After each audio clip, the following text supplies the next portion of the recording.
बिस्मिल्लाहिर्रहमानिर्रहीम। अस्सलामु अलैकुम डियर स्टूडेंट। आज हमारा टॉपिक है phase of AC. Phase of AC का मतलब है कि करंट किस डायरेक्शन में है, उसका मैग्नीट्यूड क्या है। अब इसकी डेफिनेशन क्या है? The angle which specify the instantaneous values of an alternating voltage और current is called a phase as phase. और फेज को रिप्रेजेंट करते हैं थीटा के साथ। फेज बेसिकली रिप्रेजेंट करता है एंगल को, या जो वेव है करंट की या वोल्टेज की, उसकी डायरेक्शन को और उसके मैग्नीट्यूड को रिप्रेजेंट करता है। फेज ऑफ एसी को समझने से पहले समझने के लिए हमने क्या करना है? हमने कोऑर्डिनेट एक्सिस पे वेव ड्रा कर देनी है। जब वेव ड्रा करेंगे तो उसका जो फार्मूला बनता है वो ये बनता है v is equal to V naught sine of omega T.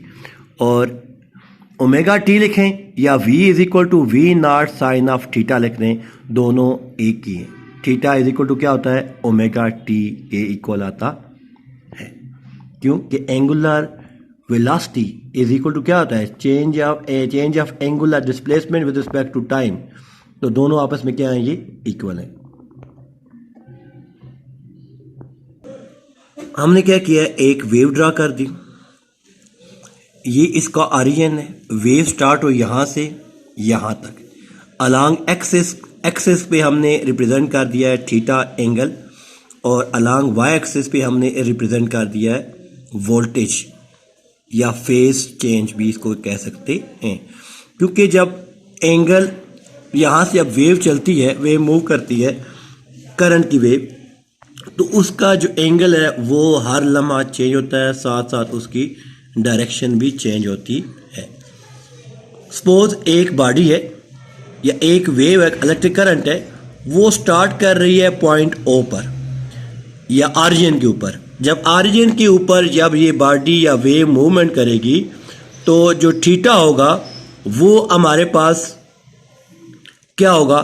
Theta जो यहाँ होगा वो 0 डिग्री होगा। और थीटा जब 0 डिग्री होगा तो यहाँ आप जब थीटा पुट करेंगे तो साइन 0 क्या आ जाता है? 0 आ जाता है। ये इसका आ गया एंगल। और सेकंड क्या है? इसकी जो डायरेक्शन है वो क्या है? टूवर्ड राइट, क्योंकि यहाँ से स्टार्ट हो रही है ना, जा किधर रही है? टूवर्ड राइट जा रही है। अब ये जो है, जब वेव इलेक्ट्रिक करंट यहाँ से मूव कर रहा है, उसकी वेव मूव कर रही है, तो यहाँ उसकी मैक्सिमम वेव या मैक्सिमम हाइट है। जब मैक्सिमम हाइट है तो ये जो एंगल बना रही है अलोंग एक्स एक्सिस के ऊपर, तो π/2 मीन 90 डिग्री है। तो यहाँ जब पुट करेंगे थीटा जो हमारे पास 90 डिग्री है, वो क्या है? साइन 90 क्या आएगा? साइन 91 आएगा। तो मीन मैक्सिमम वोल्टेज प्रोड्यूस होगी या फेज एंगल प्रोड्यूस होगा। तो ये जो एंगल बन रहा है π/2 मैक्सिमम एंगल है। ये जो थीटा है π/2, ये फेज एंगल है किसका? अल्टरनेटिंग करंट का। तो जैसे जैसे वेव आगे मूव कर रही है तो जो एंगल की वैल्यू है वो क्या हो रही है? डिक्रीज हो रही है। तो वैल्यू डिक्रीज करेगी। यहां से जब यहां आ गए तो 180 का एंगल बन रहा है, जबकि यहां जब π/2 है तो यहां इस वेव की जो डायरेक्शन है वो क्या है? टेंजेंट टू द लाइन है ये। तो इस तरफ इसकी डायरेक्शन होगी। जब ये वेव यहां पहुंचेगी तो यहां जो एंगल बनता है वो कितना बनता है? 180 डिग्री या पाई। तो दोबारा साइन पाई क्या आ जाता है? 0 आ जाता है। तो यहां मैक्सिमम वैल्यू है पॉजिटिव वोल्टेज की, और यहां जब वेव पहुंचेगी तो ये 0 से किधर जा रही है? Maximum toward the negative value. तो यहां नेगेटिव वैल्यू आएगी, लेकिन नेगेटिव क्या है? Maximum negative value. तो यहां अगर 180 है तो यहां क्या होगा हमारे पास? यहां हमारे पास होगा 270 डिग्री, 3π/2। तो जब यहां पुट करेंगे तो नेगेटिव वैल्यू आएगी। तो साइन थीटा जब पुट करेंगे यहां 270 डिग्री, तो क्या आता है? -v0 आ जाएगा यहाँ।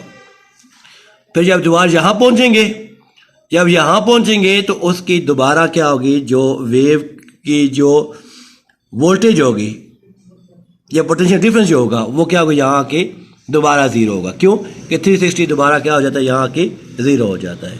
अब हम सेकेंड वेव प्रोड्यूस कर रहे हैं। सेकेंड वेव अब ये कहाँ से हमने स्टार्ट कर दिया, maximum value of the negative value. ये जो जीरो से नीचे है ये, लेकिन कौन सी है ये, नेगेटिव वैल्यू है। जब इसको हमने स्टार्ट किया है यहाँ से, तो अब यहाँ इसकी मैक्सिमम वैल्यू क्या आएगी, नेगेटिव वैल्यू आएगी। यहाँ में ये क्या है 270 डिग्री 3 पाई बाय 2, तो यहाँ वैल्यू इसकी क्या आएगी, माइनस पे आएगी। जब वेव जहाँ पहुँचेगी तो वैल्यू दोबारा क्या हो जाएगी, ज़ीरो, क्योंकि यहाँ क्या है, इसकी ज़ीरो वैल्यू है, तो साइन ज़ीरो क्या आता है, ज़ीरो आता है। फिर जब यहाँ पहुँचेगी तो मैक्सिमम वैल्यू आ जाएगी। तो मैक्सिमम वैल्यू जब आएगी तो चीज़ें कौन सा बनेगा, एंगल कौन सा बनेगा, पाई बाय 2। और पाई बाय 2 जो एंगल बनेगा वो कितना आएगा, वो पाई बाय 2 जो है 90 डिग्री है, साइन 90 क्या आएगा, मैक्सिमम वैल्यू आती है पोटेंशियल डिफरेंस की। फिर ये आ गए पाई बाय 2, फिर दोबारा यहां आ गए। जब यहां आएंगे तो दोबारा क्या आएगा, 180 डिग्री, तो साइन दोबारा क्या आता है, 180 डिग्री जो आएगा वो क्या आ जाएगा हमारे पास, यहाँ ज़ीरो आ जाएगा। फिर करते करते यहां पहुंच गए, दोबारा यहाँ क्या आएगा, 360 डिग्री आ जाएगा, तो 360 पर जो साइन की वैल्यू आती है वो दोबारा क्या आ जाती है, ज़ीरो। ये हमारे पास था phase of AC. Main phase कहते हैं एंगल को, कि एंगल जो चेंज हो रहा है अल्टरनेटिंग करंट का लम्हा ब लम्हा, तो उसको जो हर पॉइंट के ऊपर जब एंगल चेंज हो रहा है, करंट की डायरेक्शन चेंज हो रही है, तो उसको हम कहेंगे इंस्टेंटेनियस करंट कहते हैं। तो इसको हम स्टडी करें तो क्या कहते हैं, फेज ऑफ एसी कहते हैं। फिर नेक्स्ट टॉपिक हमारे पास है, नेक्स्ट टॉपिक हमारे पास है जी फेज डिफरेंस। तो फेज डिफरेंस क्या है, फेज डिफरेंस जो है वो एंगल के दरमियान, अब फर्स्ट वेव और सेकेंड वेव के दरमियान जो एंगल का डिफरेंस है ना, उसको हम क्या कहते हैं, फेज डिफरेंस कहते हैं। अगर वैल्यू जो फेज डिफरेंस है वो इक्वल टू किसकी है, ये फेज लेग के इक्वल है। दूसरा ये हम कह सकते हैं कि अगर ये सपोज हमारे पास दो बॉडीज है, एक बॉडी ये है, एक बॉडी ये है, एक बॉडी की डायरेक्शन इधर हो रही है और एक बॉडी की डायरेक्शन ये इधर है, ठीक है। तो अगर हम ये कहेंगे तो ये क्या है, लेग ऑफ है, फेज ऑफ लेग है ये। अगर ये इसके आगे है ये, तो इसका मतलब है हेड, या ये लीड कर रहा है सेकेंड फेज को, या सेकेंड वेव की जो डायरेक्शन है उसको क्या कर रहा है, ये लीड कर रहा है, तो लीड बाय इसे कहेंगे। तो डिफरेंस इन फेज का मतलब क्या है, डिफरेंस इन फेज का मतलब है कि जो दो वेव्स हैं इनके दरमियान जो एंगल का डिफरेंस है उसको हम क्या कहते हैं, उसको हम कहते हैं फेज डिफरेंस कहते हैं, या डिफरेंस इन फेज कहते हैं।